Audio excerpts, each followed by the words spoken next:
하나님께서 그 성전에 대한 말씀을 오늘 하고 계시는데요.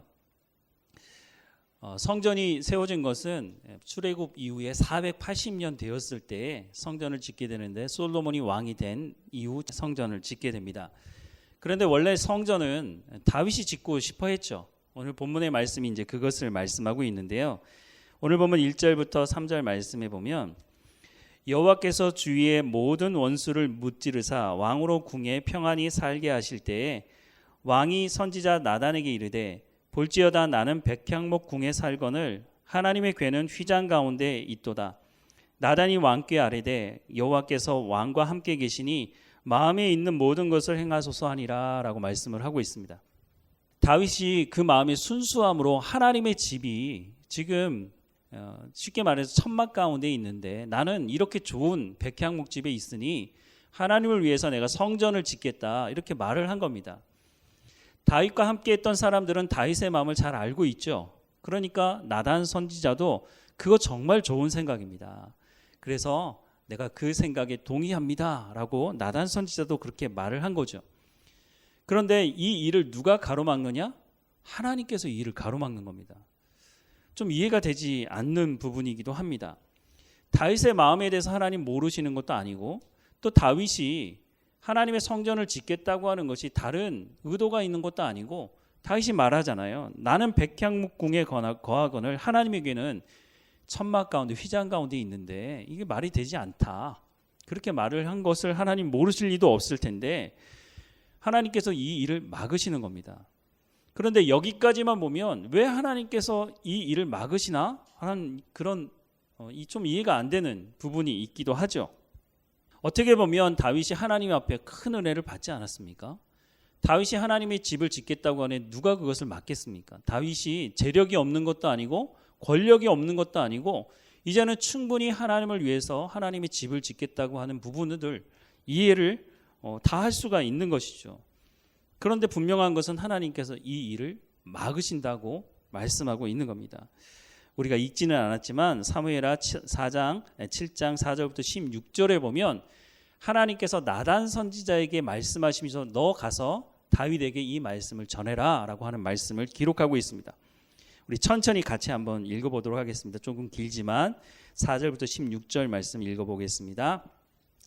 그 밤에 여호와의 말씀이 나단에게 임하여 이르시되 가서 내 종 다윗에게 말하기를 여호와께서 이와 같이 말씀하시되 네가 나를 위하여 내가 살 집을 건축하겠느냐?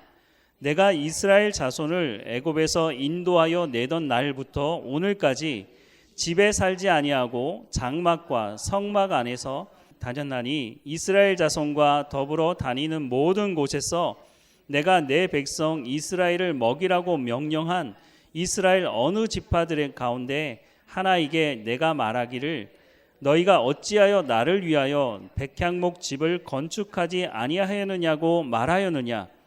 그러므로 이제 내 종 다윗에게 이와 같이 말하라. 만군의 여호와께서 이와 같이 말씀하시기를 내가 너를 목장 곧 양을 따르는 데에서 데려다가 내 백성 이스라엘의 주관자로 삼고 내가 가는 모든 곳에서 내가 너와 함께 있어 내 모든 원수를 내 앞에서 멸하였은즉 땅에서 위대한 자들의 이름같이 내 이름을 위대하게 만들어 주리라.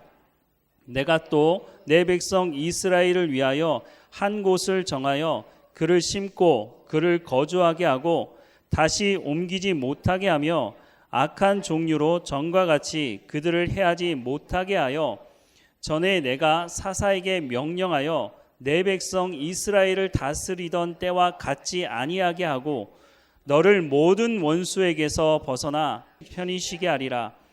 여호와가 또 내게 이르노니 여호와가 너를 위하여 집을 짓고 내 수완이 차서 내 조상들과 함께 누울 때에 내가 내 몸에서 날 내 씨를 내 뒤에 세워 그의 나라를 견고하게 하리라. 그는 내 이름을 위하여 집을 건축할 것이요 나는 그의 나라 왕위를 영원히 견고하게 하리라. 나는 그에게 아버지가 되고 그는 내게 아들이 되리니 그가 만일 죄를 범하면 내가 사람의 매와 인생의 채찍으로 징계하려니와 내가 내 앞에서 물러나게 한 사울에게서 내 은총을 빼앗은 것처럼 그에게서 빼앗지는 아니하리라. 내 집과 내 나라가 내 앞에서 영원히 보존되고 내 왕위가 영원히 견고하리라 하셨다 하라. 아멘. 6절과 7절 말씀만 다시 한번 보면 내가 이스라엘 자손을 애굽에서 인도하여 내던 날부터 오늘까지, 그게 얼마라고요? 한 400년이 넘는 시간입니다. 집에 살지 아니하고 장막과 성막 안에서 다녔나니 이스라엘 자손과 더불어 다니는 모든 곳에서 내가 내 백성 이스라엘을 먹이라고 명령한 이스라엘 어느 지파들 가운데 하나에게 내가 말하기를 너희가 어찌하여 나를 위하여 백향목집을 건축하지 아니하였냐고 말하였느냐. 무슨 말이죠? 하나님께서 언제 성전을 지으라고 말씀하신 적이 있느냐는 거예요. 내가 성막에 있기 때문에, 천막 안에 있기 때문에 그게 불편하다고 말한 적이 있느냐? 그런 게 없다는 거예요. 하나님이 힘이 없으셔서, 하나님이 재력이 없으셔서 성전을 짓지 못한 것이 아니라는 거예요. 충분히 성전을 지을 수 있지만 하나님께서 출애굽 이후에 성전을 짓기까지 약 480년 동안 하나님의 다른 이유 때문에 하나님이 돈이 없거나 힘이 없어서 짓지 말라고 한 것이 아니라고 말씀하고 있어요. 하나님이 이스라엘 지파에게, 한 지파에게 성전을 지으라고 충분히 말씀하실 수 있으시죠. 그런데도 그렇게 말씀하지 않았다고 하는 것입니다. 그렇다면 이유가 있는 것이죠. 하나님께서 그 이유에 대해서 말씀을 하려고 하시는 겁니다. 그런데 더 심한 말씀을 하신 분이 예수님이세요. 요한복음 2장 19절 말씀해 보면 예수께서 대답하여 이르시되 너희가 이 성전을 헐라 내가 사흘 동안에 일으키리라 라고 말씀을 합니다. 6월절이 되었을 때 예수님께서 성전을 찾아가셨는데 그 성전이 난리법석이었습니다. 소, 양, 비둘기 파는 사람의, 성전에서 사용할 돈으로 환전하는 사람의 정말 돗대기 시장이 저럴까 싶을 정도로 심하게 사람들이 자기의 이익과 탐욕을 위해서 분주한 모습을 보시고 예수님께서 어떻게 하셨죠? 채찍을 만드셔서 그 사람들을 내어 쫓으시죠. 그리고 예수님께서 뭐라고 말씀하십니까? 성전을 헐라고 말씀하세요. 아니, 교회의 머리가 되신 예수님께서 지금 뭐라고 말씀하고 있는 겁니까? 교회의 머리 되신 예수님께서 성전을 헐라고 말씀합니다. 좀 이해가 잘 안 되죠?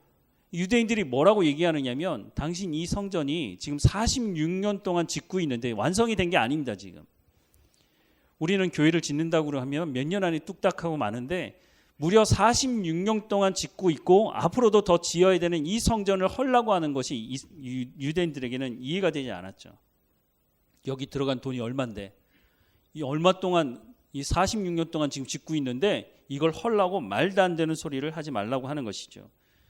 그런데 분명히 예수님 뭐라고 말씀하고 있느냐면 성전을 헐라라고 말씀을 하고 있다는 겁니다. 출애굽 이후에 480년 동안 성전을 지으라고 하나님 말씀하지 않으신 하나님, 또 성전이 지금 지어지고 있는데 무려 46년 동안이나 지어지고 있는 이 성전을 향해서 예수님은 성전을 헐라고 말씀하시는데 도대체 하나님과 예수님은 무엇을 말씀하기 원해서 이런 말씀을 하시는 걸까요?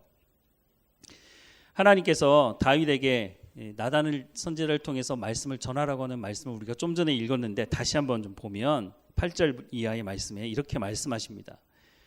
그러므로 이제 내 종 다윗에게 이와 같이 말하라. 만군의 여호와께서 이와 같이 말씀하시기를 내가 너를 목장 곧 양을 따르는 데에서 데려다가 내 백성 이스라엘의 주권자로 삼았다. 네가 왕이 된 것은 하나님께서 그렇게 하셨다고 말씀하고 있죠. 계속 말씀을 보면 네가 가는 모든 곳에서 내가 너와 함께 있어 내 모든 원수를 내 앞에서 멸하였은즉, 네가 전쟁에 나가서 승리한 것이 네가 잘해서 그런 게 아니고 하나님이 너와 함께 하시기 때문에 이 전쟁에 이겼던 것이다 라고 말씀하고 있죠. 10절에 보면 내가 또 이 백성 이스라엘을 위하여 한 곳을 정하여 그를 심고 그를 거주하게 하고 다시 옮기지 못하게 하며 악한 종류로 전과 같이 그들을 해하지 못하게 하며 전에 내가 사사에게 명령한 내 백성 이스라엘을 다스리는 때와 같지 아니하게 하고 너를 모든 원수에게서 벗어나 편히 쉬게 하리라. 여호와가 또 내게 이르노니 여호와가 너를 위하여 집을 짓고라고 말씀합니다. 그런데 다윗은 어떻게 했어요? 자신이 하나님의 집을 짓겠다고 말씀하는데 하나님이 지금 뭐라고 말씀하시냐면 야, 네가 나를 위해서 집을 짓겠다고? 야, 아서라.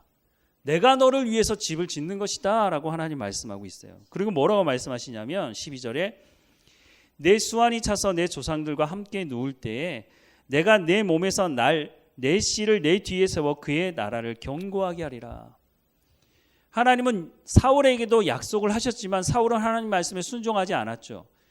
하나님 말씀에 순종한 이 다윗에게는 하나님 어떤 약속을 주고 있느냐면 다윗이 죽고 난 이후에 네 씨, 네 후손이 왕위를 계속 이어가게 될 것이라는 약속의 말씀을 주고 있어요. 하나님께서 다윗의 집을 세우실 뿐만 아니라 그 다윗의 후손의 집들도 견고하게 하실 것이다 라고 하는 약속의 말씀을 하고 있다고 하는 것입니다. 이 말씀을 듣고 다윗이 이 말이 무슨 말인지 알아들었어요. 참 다윗이 위대한 부분이 이런 부분인데요. 다윗이 잘못되어 갈 때에도 하나님께서 말씀하실 때 그것을 깨닫고 다윗이 돌이킬 줄 알았다는 것이에요.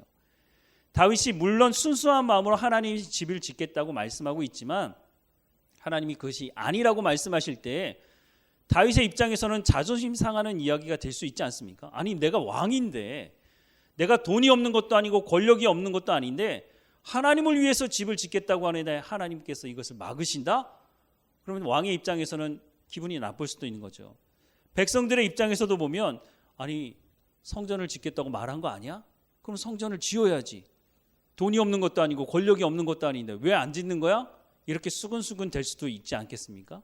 그런데 다윗은 그게 중요한 게 아니었어요. 하나님께서 아니라고 말씀하시면 다윗은 거기서 멈출 줄 알았다는 것이에요. 이것을 통해서 다윗이 인정하고 있는 건 뭐냐면 하나님의 주권을 인정하고 있는 겁니다. 하나님께서 교회의 머리시고 하나님께서 지으라고 하면 지으는 것이지만 하나님께서 멈추라고 하면 멈출 줄 아는 다윗이었다고 하는 것입니다. 그런데 만약에 다윗이 이 말씀을 듣고서도 내가 자존심이 있는데 라고 성전을 지었다면 다윗이 하나님의 주권을 무시하는 것이죠. 그것은 하나님의 주권을 무시하게 되면 하나님의 질서를 무시하게 되는 것입니다. 그러면 결국 다윗도 사울과 같이 될 가능성이 높은 가능성이 있는 것이죠. 그런데 이때 다윗이 그렇게 하지 않고 하나님의 말씀을 받아들이게 됩니다. 하나님께서 다윗을 무시하는 것이 아닙니다. 하나님께서도 다윗에게 그걸 말씀하는 겁니다. 내가 너를 위해서 집을 짓는다고 하는 것은 하나님의 주권을 네가 인정할 수 있겠느냐라고 묻는 것이라고 말씀하고 있는 것입니다. 하나님께서 말씀하는 것은 480년 동안도 내가 성전을 지으라고 말씀하지 않았는데 지금 내가 그렇게 급한 것도 아니고 네가 성전을 짓지 않아도 된다라고 하는 말씀을 하는 것이죠. 그런데 때로는 우리도 이렇게 생활할 때가 있습니다. 나는 순수한 마음으로 하나님을 섬기기 위해서 하나님의 마음을 기쁘시게 하기 위해서 내가 이렇게 생각하고 행동할 때가 있어요.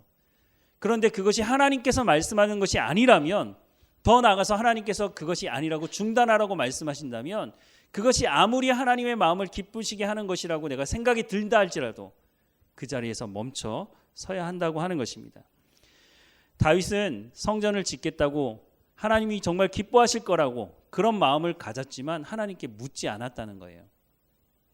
하나님께서 480년 동안이나 성전을 지으라고 말씀하지 않았다면 최소한 다윗이 하나님께 물었어야 한다는 거예요. 하나님, 내가 이런 마음이 있는데 하나님의 집을 지으면 어떨까요? 라고 물었어야 되는데 묻지 않고 자기 주변에 있는 사람들에게 그 말을 하고 나단 선지자의 동의를 얻고 그렇게 진행을 하려고 했다고 하는 것이죠. 다윗이 이 하나님의 말씀을 듣고 그러면 어떻게 응답을 하느냐, 이게 참 중요한데요. 다윗이 다윗담이 무엇인지를 보여주는 말씀인데요. 사무엘하 7장 18절에서 24절 말씀을 보겠습니다. 다윗이 하나님께 응답하는 말씀입니다. 18절 말씀부터 보면 다윗 왕이 여호와 앞에 들어가 앉아서 이르되 주 여호와여, 나는 누구오며 내 집은 무엇이기에 나를 여기까지 이르게 하셨나이까. 사실 이 한 말씀에 거의 모든 게 다 들어 있습니다. 하나님, 제가 무엇이간데, 하나님, 내가 왕이 될 사람이 아닌데, 나는 시골에서 양을 치던 사람이었는데 어떻게 나를 하나님 선택하셔서 여기까지 인도하셨습니까? 다윗이 겸손함을 보여주고 있는 거죠. 19절에 보면 주 여호와여 주께서 이것을 오히려 적게 여기시고 또 종의 집에 있을 먼 장래 일까지도 말씀하셨나이다. 하나님 뭐라고 말씀하셨죠? 다윗에게만 말씀하는 것이 아니라 다윗의 후손들까지 하나님께서 그 왕위를 보존하시겠다고 말씀하셨잖아요. 그러니까 다윗이 이렇게 말하는 거죠. 하나님, 내가 무엇이간데 나뿐만 아니라 내 후손들까지 먼 미래의 일까지 하나님 약속을 하십니까? 너무너무 감사하다는 거죠. 계속 보면 주 여호와여 이것이 사람의 법이니이다. 주 여호와는 주의 종을 아시오니 다윗이 다시 주께 무슨 말씀을 하오리까? 주의 말씀으로 말미암아 주의 뜻대로 이 모든 큰 일을 행하사 주의 종에게 알게 하셨나이다. 그런즉 주 여호와여 주는 위대하시니 이는 우리의 귀로 들은 대로 주와 같은 이가 없고 주 외에는 신이 없음이니이다. 땅의 어느 한 나라가 주의 백성 이스라엘과 같으리이까? 하나님이 가서 구속하사 자기의 백성으로 삼으사 주의 명성을 내시며 그들을 위하여 큰 일을 주의 땅을 위하여 두려운 일을 애국과 많은 나라들과 그의 신들에게 구속하신 백성 앞에서 행하셨사오며 주께서 주의 백성 이스라엘을 세우사 영원히 주의 백성으로 삼으셨사오니 여호와여 주께서 그들의 하나님이 되셨나이다 라고 말씀을 하고 있습니다. 하나님께서 480년 동안 성전을 지으라고 말씀하지 않으신 이유가 무엇인지를 여기서 지금 말씀하고 있어요. 지금 무엇을 말씀하고 있죠? 하나님께서 건물에 대해서 말씀하고 있는 게 아니에요. 우리는 건물에 참 집착하는 부분이 있는데 조금 이따 이제 그 부분들은 더 말씀을 드리겠는데 하나님께서 고정된 건물에 대해서 말씀하고 있는 게 아니에요. 지금 하나님께서 말씀하고 있는 게 뭐죠? 하나님께서는 그 건물이든지 성막이든지 천막이든지 그 안에서 어떤 사람이 하나님을 예배하고 있느냐라고 하는 것을 말하고 있는 거예요. 그래서 다윗이 그것을 안 거예요. 그래서 다윗이 지금 뭐라고 고백하느냐면 하나님이 어떤 분이신지를 고백하고 있는 겁니다. 다시 한번 22절부터 24절 말씀을 보면 그런즉 주 여호와여 주는 위대하시니 이는 우리 귀로 들은 대로는 주와 같은 이가 없고 주 외에는 신이 없음이니이다. 하나님이 어떤 분인지를 지금 고백하고 있는 거예요. 땅에 어느 한 나라가 주의 백성 이스라엘과 같으리이까? 하나님이 가서 구속하사 자기의 백성으로 삼아 주의 명성을 내시며 그들을 위하여 큰 일을 주의 땅을 위하여 두려운 일을 애국과 많은 나라들과 그의 신들에게서 구속하신 백성 앞에서 행하셨사오며 주께서 주의 백성 이스라엘을 세우사 영원히 주의 백성으로 삼으셨사오니 여호와여 주께서 그들의 하나님이 되셨나이다 라고 말하고 있습니다. 다윗이 하나님의 말씀을 듣고 뭐라고 말하고 있냐면 하나님이 어떤 분인지를 말하고 있습니다. 하나님은 우리를 구원하시는 분이십니다 라고 하는 고백을 하고 있는 거죠. 다윗이 이런 고백을 하고 그 다음에 성전을 짓지 않습니다. 하나님께서 짓지 않도록 하시니까 그 말씀에 순종합니다. 그렇다고 해서 다윗이 그러면 아무것도 하지 않았느냐? 그렇지 않았습니다. 다윗은 성전을 지을 준비를 다 해놓습니다. 성전에 들어갈 모든 재료와 심지어는 설계도까지 다 마련해 둡니다. 그리고 솔로몬이 이 성전을 짓기 시작을 합니다.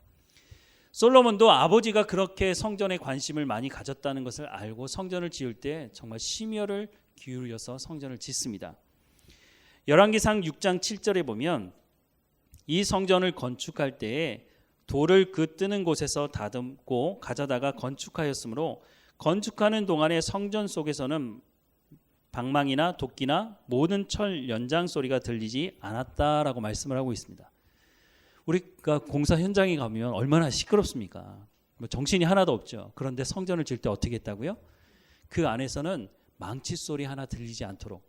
그러니까 돌이 뭐 다듬어져야 될 때는 뭐 정소리도 나고 그럴 텐데 그건 성전에서 하지 않고 저 먼 곳에서 그것을 다 다듬어서 가지고 왔다고 말씀하고 있습니다.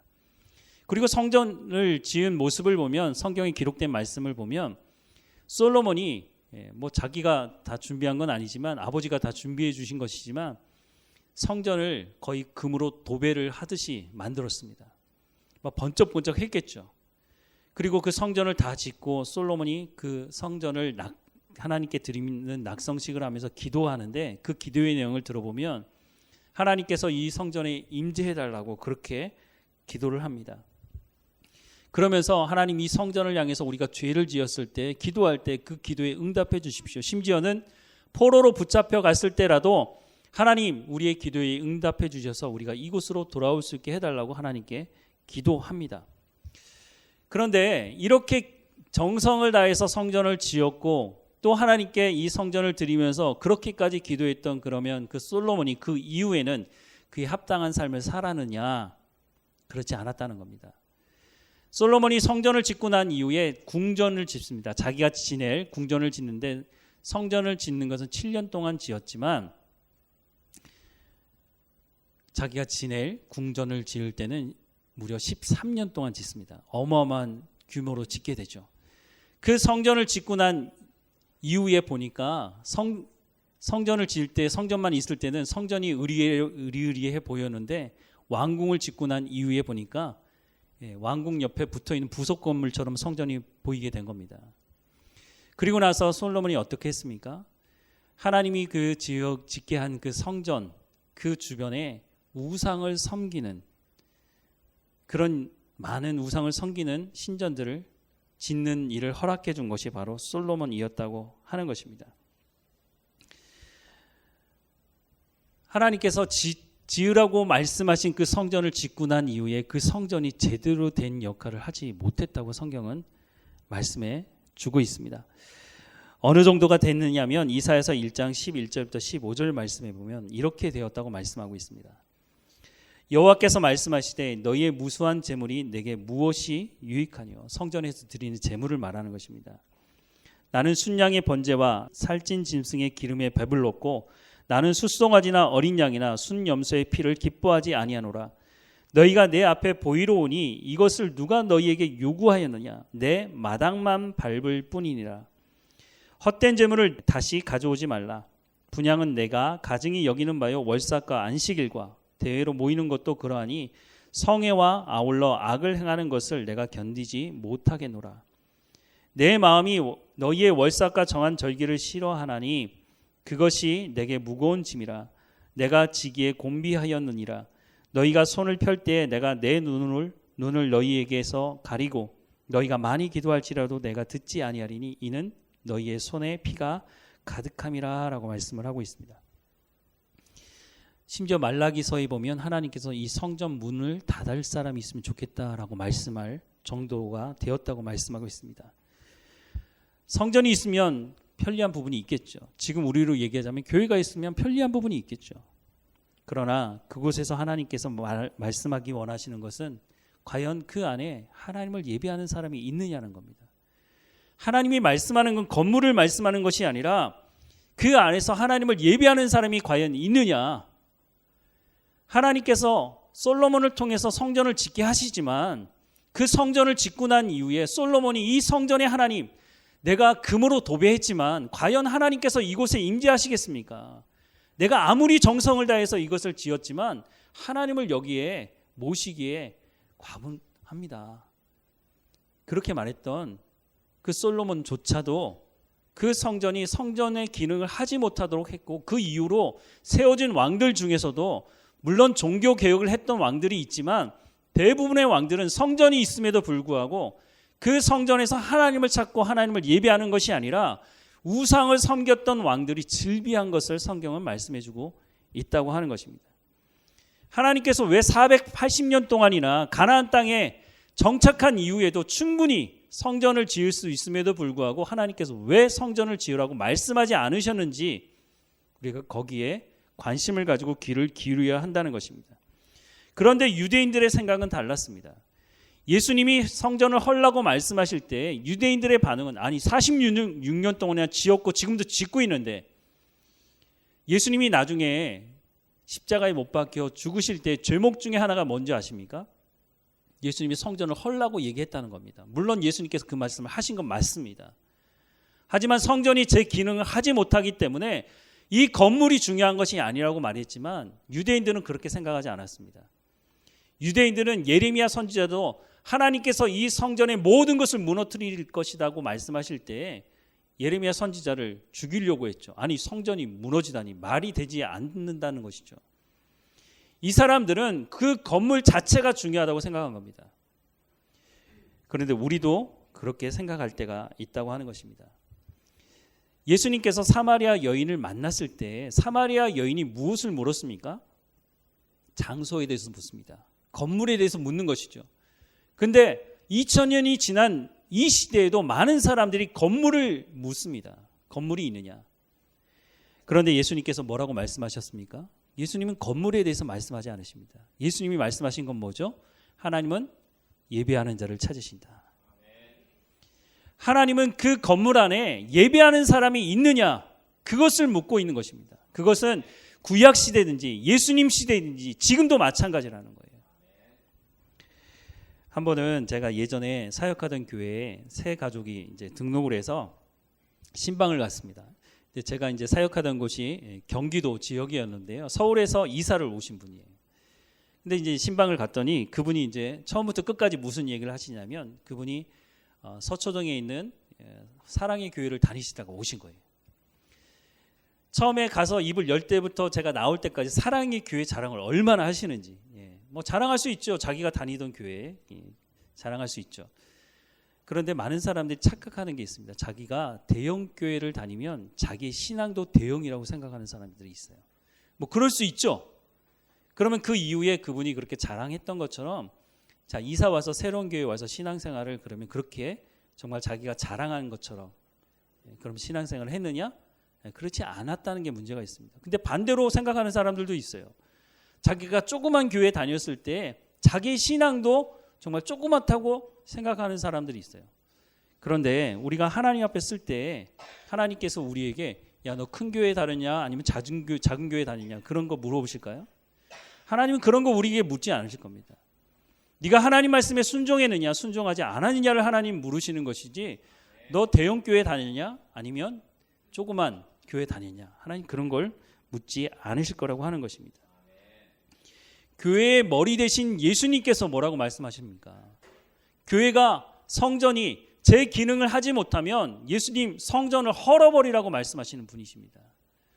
성전이 얼마나 중요한데 물론 그렇게 얘기할 수 있죠. 하지만 성전이 제 기능을 할 수 있다면 그 성전 안에서 하나님을 예배하는 사람들이 예배하고 있다면 예수님께서 성전을 헐라고 말씀하실 이유가 없는 것이죠. 하지만 46년 동안 지었다 할지라도 그 기능을 제대로 하지 못한다면 하나님은 헐라고 말씀하신다고 하는 것입니다. 제가 유럽에 가본 적은 없지만 유럽에 다녀오신 분들이 얘기하는 걸 들어보면 몇백 년 동안 지은 그 성당들을 들어가 보면 뭐 의리의리하다는 거예요. 미켈란젤로가 뭐 그린 그림들 뭐 이런 거 보면서 입이 쫙 벌어진다는 거예요. 그런데 그 누구도 그 건물이 참 아름답다, 그 그림이 아름답고 정말 멋있다라고 하는 분들은 많지만 내가 가보니까 그 의리의리한 건물 안에 하나님을 예배하는 사람들이 있더라라고 하는 사람들은 제가 들어본 적이 없어요. 지금 거기가 관광지가 됐죠. 그 의리의리한 건물 안에서 하나님을 예배하는 사람들이 없다면 예수님도 똑같은 얘기 하실 거예요. 야, 이거 헐어버려라. 하나님을 예배하는 사람이 없구나. 예수님도 그렇게 말씀을 하실 거랍니다. 유럽에 있는 오랫동안 몇백 년 된 교회들이 술집으로 팔리고 또 식당으로 팔린다는 얘기를 여러분 간혹 들어보셨을 겁니다. 그런데 우리나라에도 그런 일이 있더라고요. 교회 건물인데 술집에 팔려가지고 오히려 그거를 광고하듯이 교회 간판 그냥 걸어두고 그 옆에다가 안주 얼마 뭐 이런 식으로 써놓은 데가 있더라고요. 유럽에 있는 교회들이 그것을 유지하지 못해서 심지어는 모슬렘 사원이 되기도 하죠. 우리나라에도 이런 일이 벌어지지 않을까 하는 생각을 합니다. 그런데 그런 모습을 보면 많은 사람들이 어떻게 생각을 하냐면 야 어떻게 교회가 술집이 되냐 야 어떻게 교회가 식당이 되느냐 이렇게만 얘기를 하는 모습을 봐요. 근데 정말 걱정해야 될 건 뭡니까? 아니 그 교회에 예배할 사람이 없단 말이야? 아니 그렇게 많은 사람들이 있다고 하는데 왜 그 교회에 예배하는 사람 하나님을 예배하는 사람들이 없느냐 그것 때문에 가슴 아파하는 사람들의 이야기는 잘 들리지 않는 것 같습니다. 사무엘상 16장 7절 말씀해 보면 여호와께서 사무엘에게 이르시되 그의 용모와 키를 보지 말라. 내가 이미 그를 버렸노라. 내가 보는 것은 사람과 같지 아니하니 사람은 외모를 보거니와 나 여호와는 중심을 보느니라 라고 말씀합니다. 하나님은 예배자를 찾으신다고 말씀하시고 그곳에서 예배하는 사람이 있느냐 하나님 묻고 계시는 거예요. 아무리 화려한 건물을 가지고 있다 할지라도 그 안에 하나님을 예배하는 사람이 없다면 아무 소용없다고 말씀하고 있는 겁니다. 우리는 그리스도인이라고 말합니다. 여러 차례 말씀을 드렸지만 그리스도인은 스스로 자기를 그리스도인이라고 말하지 않습니다. 바나바와 바울이 안디옥에서 말씀을 전할 때 그 말씀을 듣고 순종하던 사람들이 삶을 살아가니까 하나님 말씀대로 순종하는 삶을 사는 모습을 보고 안디옥에 있는 사람이 붙여준 별명이 바로 그리스도인입니다. 그리스도인들은 하나님 말씀을 듣고 순종한 사람들입니다. 그렇다면 하나님께서 예배하는 자를 찾으신다고 말씀하신다면 우리가 그에 합당한 삶을 살아가야 하고 하나님을 예배해야 하죠. 골로새서 3장 10절 말씀에 보면 새 사람을 입었으니 이는 자기를 창조하신 이의 형상을 따라 지식에까지 새롭게 하심을 입은 자라라고 말씀을 하십니다. 그리스도인들이 어떤 사람들이라고요? 새롭게 된 피조물이라고 말씀합니다. 그런데 그 새롭게 되었다고 하는 그 말씀이 어떤 말씀이냐면 우리의 생각이 새로워지는 사람들이라는 거예요. 우리의 생각이 무엇으로 새로워집니까? 하나님 말씀으로 새로워지는 것이죠. 하나님의 말씀으로 우리의 생각이 바뀌면 우리의 언어가 바뀌고 우리의 습관이 바뀌고 우리의 삶이 바뀌어지게 되어 있어요. 바로 그런 사람들을 일컬어서 그리스도인이다라고 말하는 것입니다. 그리스도인들은 하나님 말씀을 듣고 순종하는 사람들이죠. 다윗은 하나님의 마음을 기쁘게 하기 위해서 성전을 짓겠다고 시작은 했지만 하나님께서 아니라고 말씀하실 때 그 자리에서 멈춰섰습니다. 더 이상 자기의 생각을 주장하지 않고 하나님의 말씀을 듣고 자기의 생각을 바꾼 것이죠. 그런데 솔로몬은 어떻습니까? 솔로몬은 성전을 짓고 그 성전을 하나님께 드리는 낙성식을 거행하고 하나님께 정말 어떻게 보면 위대한 기도를 한 것처럼 보여지지만 솔로몬은 자기의 생각을 바꾸지 않고 정략 결혼을 통해서 많은 여자들이 예루살렘으로 들어오게 했고 그 여자들이 가지고 온 그 우상들을 섬길 수 있도록 그걸 허락해 줬죠. 다윗은 생각을 바꿨지만 하나님 말씀을 듣고 생각을 바꿨지만 솔로몬은 하나님께서 말씀하시는 그 말씀을 듣지 않고 순종하지 않고 그 생각을 바꾸지 않았다고 하는 것입니다. 사랑하는 여러분, 하나님께서 말씀하시는 그 말씀에 귀를 기울여야 합니다. 하나님께서 예배자를 찾으신다고 말씀하신다면 그 예배자가 무엇인지 귀를 기울여 듣고 하나님 말씀에 순종하며 살아가야 하는 것이죠. 하나님은 고정된 건물에 대해서 말씀하신 적이 없습니다. 심지어는 46년 동안 지어지고 있는 그 건물도 하나님께서는 헐어버리라고 말씀하고 있습니다. 왜냐하면 그 안에 하나님을 예배하는 사람이 없기 때문에. 하나님은 예배하는 자를 찾으시는데 예배하는 사람이 없으니까 하나님 그 건물을 헐라고 말씀하고 있는 것입니다. 하나님은 예배하는 자를 찾으신다고 말씀하고 있습니다. 하나님이 찾으시는 예배자는 하나님 말씀을 듣고 순종하는 사람들이라고 하는 것입니다. 우리가 이곳에 모여서 하나님을 예배하고 있다면 이곳이 바로 하나님 임재하는 곳이고 하나님이 임재하는 곳이 바로 성전이라고 말씀드릴 수가 있는 것이죠. 우리가 하나님을 예배하는 이곳이 바로 하나님의 집이라고 말씀하고 있는 겁니다. 조금 불편할 수 있죠. 하지만 하나님을 예배하는 사람들이 있다면 하나님께서 임재하는 것이고 하나님을 임재하는 그곳이 성전이고 우리가 하나님을 예배하고 하나님 말씀을 들을 수 있는 이곳이 정말로 하나님께서 받으실 예배를 받으실 정말 하나님의 성전이라고 말씀을 하고 있는 것입니다. 그렇다면 우리가 이곳에서도 하나님을 예배하고 우리의 삶의 현장에서 우리가 학교에서 우리가 일터에서도 하나님을 예배하는 하나님이 찾으시는 예배자로 삶을 살아간다면 그곳이 바로 하나님이 임재하시는 성전이 될 수 있다고 말씀해 주고 있는 것입니다. 우리가 이곳에서 예배할 때 하나님 찾으시는 예배자로서 또 하나님을 예배하고 하나님이 이곳에서 임재하셔서 우리가 이곳에서 성전으로 또 하나님께 온전히 예배하는 것으로 하나님의 은혜가 우리 가운데 임하는 이 예배의 처소가 되기를 주님의 이름으로 축원합니다. 사랑하는 하나님, 우리가 이곳에서 하나님을 예배할 수 있도록 허락해 주셔서 감사합니다.